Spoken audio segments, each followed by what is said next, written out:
কখনো কি খেয়াল করেছেন যে কিছু মানুষ আছে যাদের দেখলে অন্যরা কেমন যেন পথ বদলে নেয়? ব্যাপারটা বেশ অদ্ভুত আর অস্বস্তিকর, তাই না? আমরা প্রায়ই ভাবি, আচ্ছা, এমনটা হয় কেন? এই বিশ্লেষণে আমরা একটা উৎসকে ধরে দেখব এর পেছনের কারণগুলো আসলে কি, আর কিভাবে সামান্য একটু সামাজিক সচেতনতা এই পুরো চিত্রটাকেই পাল্টে দিতে পারে। চলুন শুরু করা যাক। কথাটা শুনতে একটু রূঢ় হলেও খুবই সত্যি। ভাবুন তো একবার, আমাদের চারপাশে কি এমন মানুষ নেই যাদের দেখলে অন্যরা সত্যি সত্যি অন্যদিকে হাঁটা দেয়? এই যে একটা অস্বস্তিকর অবস্থা, এটাই কিন্তু আমাদের আজকের আলোচনার মূল বিষয়। তো ঠিক কী কারণে এমনটা হয়? তাহলে চলুন গভীরে গিয়ে দেখি আসল কারণটা কি। উৎসটি বলছে এর পেছনে একটা সাধারণ মনস্তত্ত্ব কাজ করে। প্রথম যে প্রশ্নটা মাথায় আসে সেটা হলো, এই মানুষগুলো কি আসলে খারাপ, বা তাদের উদ্দেশ্য হয়তো ভালো না? কিন্তু মজার ব্যাপার হলো, উৎসটি আমাদের সম্পূর্ণ ভিন্ন একটা দিকের কথা বলছে। আর এখানেই কিন্তু সবচেয়ে গুরুত্বপূর্ণ ব্যাপারটা। উৎসটি পরিষ্কারভাবে বলছে যে সমস্যাটা ব্যক্তির চরিত্র নিয়ে নয়, মানে তারা হয়তো মানুষ হিসেবে খারাপ না। মূল কারণটা হলো কমন সেন্স বা পরিস্থিতি বোঝার ক্ষমতার অভাব। তারা হয়তো ভালো মানুষ, কিন্তু সামাজিক পরিস্থিতি ঠিকমতো পড়তে পারেন না, আর গোলমালটা ঠিক ওখানেই বেঁধে যায়। তো এই যে কমন সেন্সের অভাবের কথা বলা হচ্ছে, এটা ঠিক কোন কোন জায়গায় দেখা যায়? উৎসের প্রথম পরামর্শ হল পেশাগত আর ব্যক্তিগত জগৎকে গুলিয়ে না ফেলা। চলুন দেখি এর মানেটা আসলে কি।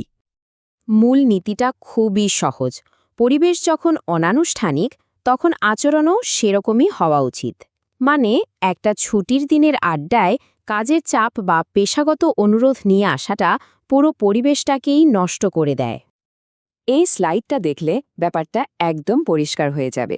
ধরুন কোনো পার্টিতে গিয়ে পরিচিত একজন ডাক্তারকে পেয়েই নিজের সব রোগের ফিরিস্তি দেয়া শুরু হলো, অথবা কোনো আড্ডার মাঝে হুট করে কারো কাছে চাকরির আবদার করে বসা হলো। উচ্ছিতি বলছে এই কাজগুলো মানুষকে ভীষণভাবে বিরক্ত করে, আর এর ফলেই তারা আপনাকে এড়িয়ে চলতে শুরু করে।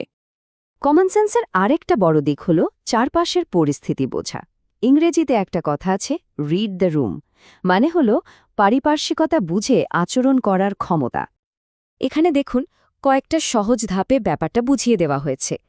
কোথায় রসিকতা করা চলে আর কোথায় একদমই নয়, কার সাথে কতটা খোলামেলা হওয়া যায়, এ সবই কিন্তু পরিবেশের উপর নির্ভর করে। এমনকি খুব কাছের বন্ধুদের সাথেও সবসময় সব রকম আচরণ করা যায় না।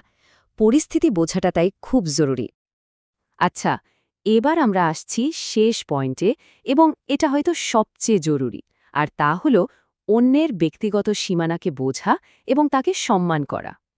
এই একটা কথাই কিন্তু পুরো আলোচনার সারমর্ম বলে দেয়। প্রত্যেকটা মানুষেরই একটা ব্যক্তিগত জগৎ বা অদৃশ্য সীমানা থাকে। সেই সীমানাকে সম্মান করতে না পারাটাই কিন্তু সামাজিক দূরত্ব তৈরি হওয়ার একটা প্রধান কারণ। তাহলে এই সম্মানটা দেখানোর উপায় কি? উৎসটি আমাদের কিছু স্পষ্ট উদাহরণ দিচ্ছে। যেমন ধরুন, না বলে কয়ে কারো খুব কাছে চলে যাওয়া, বা এমন কোনো ব্যক্তিগত প্রশ্ন করা যা তাকে অস্বস্তিতে ফেলে দেয়। মনে রাখতে হবে, সম্পর্ক যতই কাছের হোক না কেন, এই সীমানাটা সবসময়ই থাকে। ব্যাপারটা হলো, এখানে তো মাত্র কয়েকটা উদাহরণ দেয়া হলো, কিন্তু এই তালিকাটা আরও অনেক লম্বা হতে পারে। উৎসটি আমাদের মনে করিয়ে দিচ্ছে যে মূল বিষয় হল সচেতনতা। অন্য মানুষটি আমাদের আচরণে স্বচ্ছন্দ বোধ করছে কিনা সেদিকে একটু খেয়াল রাখা। তো সব আলোচনার শেষে প্রশ্নটা কিন্তু আমাদের নিজেদের কাছেই ফিরে আসে। এই উৎস থেকে যা জানা গেল তার উপর ভিত্তি করে একটু ভেবে দেখলে কেমন হয়, নিজের কোন অভ্যাসটা সামান্য বদলালেই সামাজিক সম্পর্কগুলো আরও সুন্দর হয়ে উঠতে পারে?